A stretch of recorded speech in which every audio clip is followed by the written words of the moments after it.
this science of linguistic typology, you can compare any language with any other language.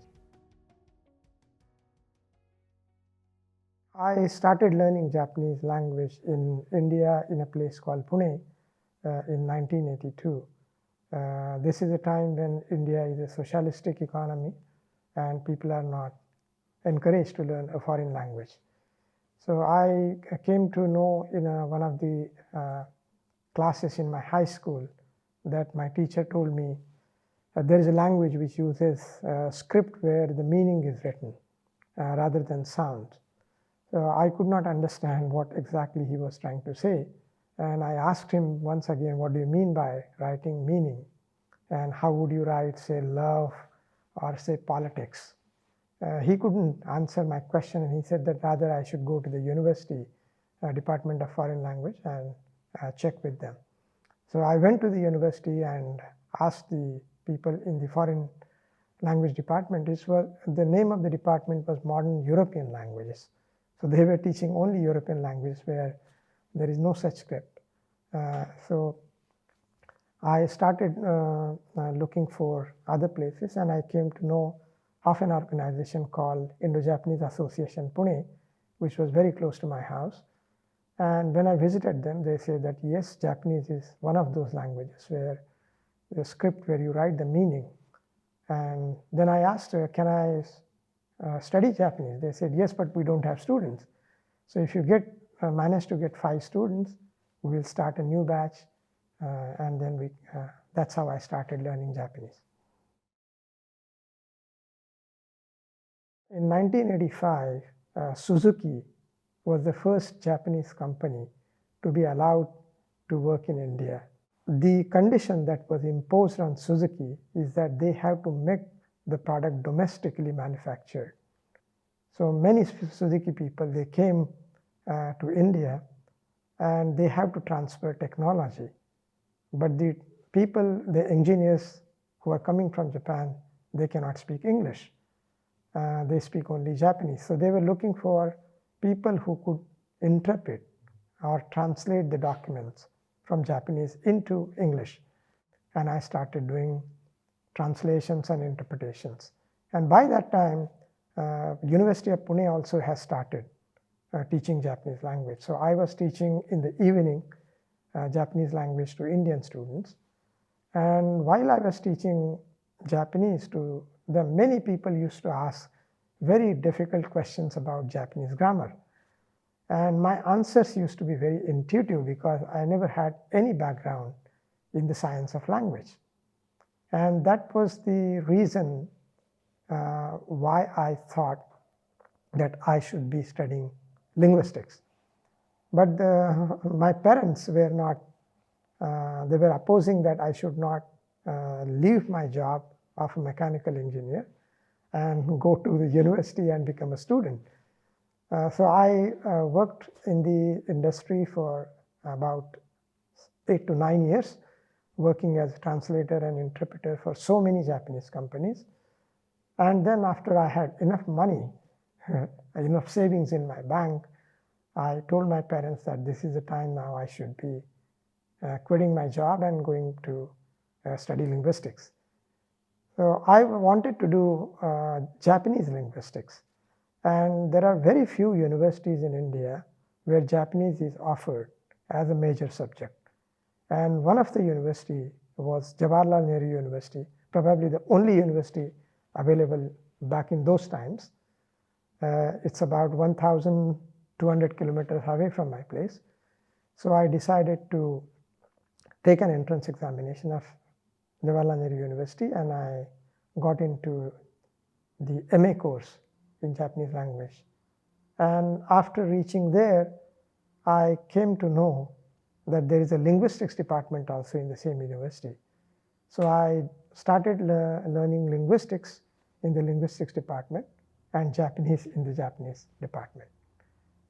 And we were given very interesting assignment in the linguistic department because, as you know, India is a multilingual nation. So we were asked to work on a language which I don't speak. So that was my introduction to linguistic typology, working on a language I don't know at all, and using the tools of linguistics, start analyzing, collecting the data and analyzing the language. And I started using those tools to apply on Japanese. And then I realized that I could now see the structure of Japanese in a much better way. So that's how I got into Japanese linguistics. I came to know that the government of Japan offers Mambusho fellowships to study in Japanese universities. So I applied for the Mambusho fellowship, and one of my colleagues, one of my fellow students in the linguistics department, he was also working on Japanese, and he told me that I should go to Japan, to Kobe University, where Professor Shibatani is teaching, and he has written a wonderful book called Languages of Japan. So I went to the library, I got the book, and I started reading it. I found it very fascinating, and so I decided to give the examination from Mambusho. I got through, and then I wrote to Professor Shibatani that whether he will be willing to accept me as a student, which he accepted. So that's how I came to Kobe University to study linguistics, especially Japanese linguistics. When I came to Japan, I was surprised to know that the classes were too long. They were 90 minutes long classes. And many of the times, the teachers will give you an assignment on which you have to think by yourself and write a report and present in a classroom, which I never did for a single time in the university in India. After coming to Japan, I realized that I came to know that even in the undergraduate courses, when you get your BA degree in Japan, you have to write a Sotsugyo Rombun, about 20 pages or 25 pages, which is completely missing in India. Even for masters in India, we don't have to write any Rombun.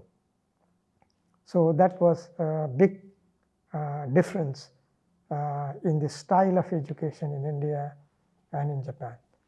So after coming to Japan, I have to think on my own. I have to write reports. I have to present them in a class. So all those things I think I learned in Japan to do a research on my own. As I said that I studied in Kobe University, and my professor, he has got his PhD from a university in US, UC Berkeley. So Kobe was, in a way, a more of American style learning as far as linguistics was concerned. And since Shibatani Sensei is quite popular all over the world, many visitors used to come to Kobe. So many of our talks used to be in English, and we used to get many professors, Japanese professors also. So they used to have talks in Japanese. So it was kind of a blend of both the systems, Japanese and the Western system together. And for the first time, I came to know in my life about a subject called typology, where you can compare languages which do not have a common ancestry. So you can compare Japanese with Marathi, my mother tongue. So that was very fascinating field that I found. And that's exactly what I thought, that if I compare my mother tongue Marathi with Japanese, and if I put those insights into teaching of Japanese in India, that was my original plan before coming to Japan, that I wanted to make a dictionary of Japanese and Marathi. I wanted to make the textbooks of Japanese in Marathi. So that was perfect, because in this science of linguistic typology, you can compare any language with any other language. And that's how I started learning. And I was very fortunate to have about 15 classmates doing linguistics with me who come from different parts of the world. We had people coming from Israel, from China, from Korea, from Thailand, from Sri Lanka, and so many different languages being discussed in the classroom. And that was very fascinating. We had classes on numeral classifiers, which are absent in India, only present marginally in the languages in the eastern coast like Bangla and some Tibeto-Burman languages. So that was very interesting to see that there are certain features which are available in only specific languages but not in other languages. But still you can compare how numerals are treated. In one language you have genders, in other languages you have, say, these numerical classifiers. And some languages have lots of classifiers like Thai and Chinese. Some have very few like Bangla. And we had very interesting discussions on very interesting topics of typology. And getting lots of input from so many languages was a very enriching experience. So thanks to my classmates, I could learn about so many different systems of various languages. And then I got more interested in typology, going beyond the Indian languages. So I started working on some Central Asian languages because there were some students coming from Uzbekistan, Kazakhstan, Tajikistan, our neighbors to the north. And because of the environment that I had in Kobe University, I got more and more interested into typology and started comparing Japanese with different languages from various parts of the world.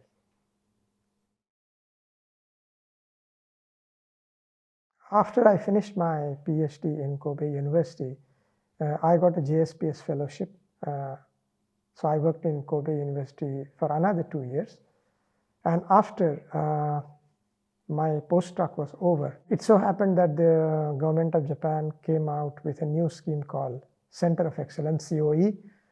Tohoku University got the COE in linguistics. So I applied for a postdoc post in Sendai, and I got the postdoc position in Tohoku University. So I went to Tohoku and spent about 1.5 years there.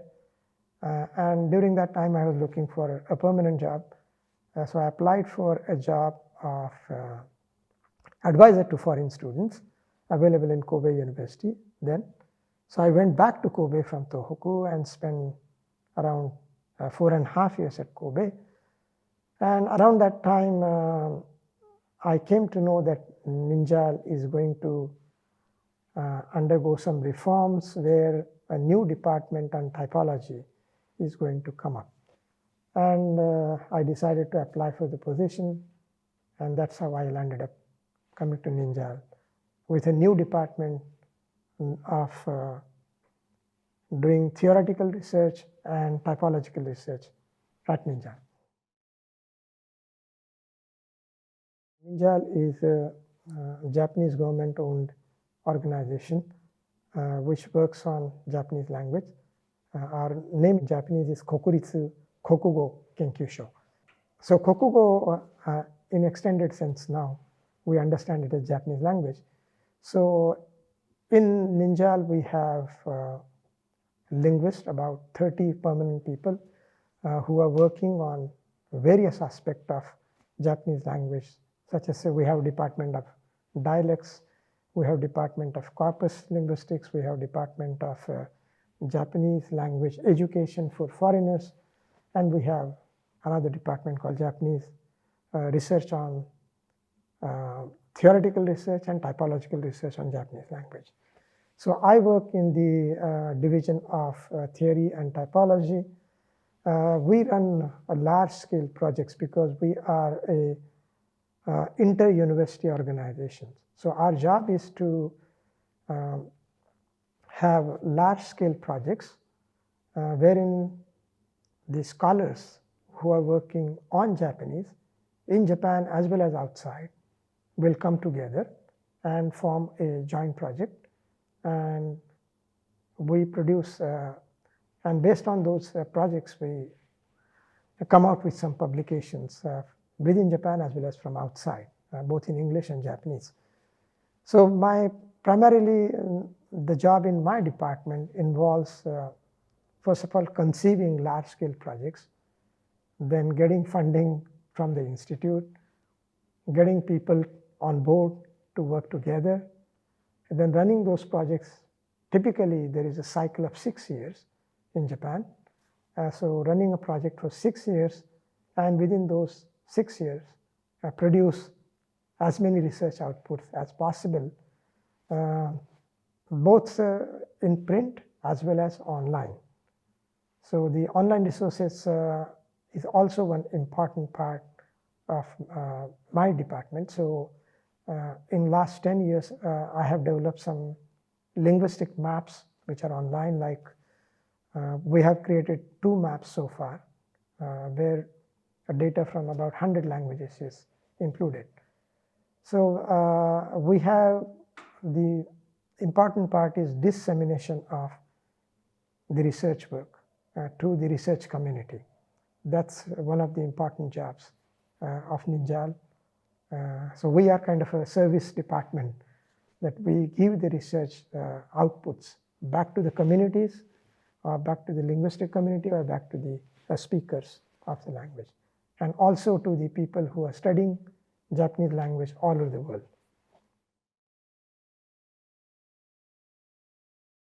Since I work in the division of typology, the main goal of our department is to understand the positioning of Japanese language in the portrait of the world languages.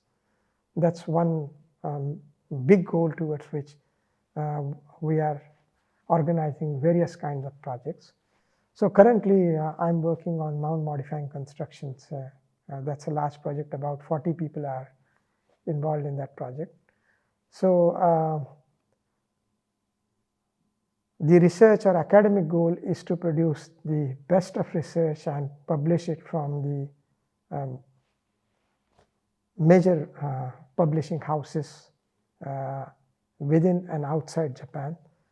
Recently, we did a big volume on Mutun Handbook of Contrastive Linguistics, which is about 600 pages, a big book, in which we are trying to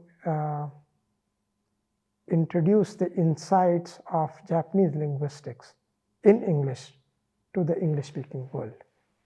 And we also do the other way around of things, that introducing the insights from the general linguistics to people who are working on Japanese linguistics, or Kokugaku or Nihongogaku. So it's a both-way interaction between Japan and the outside world.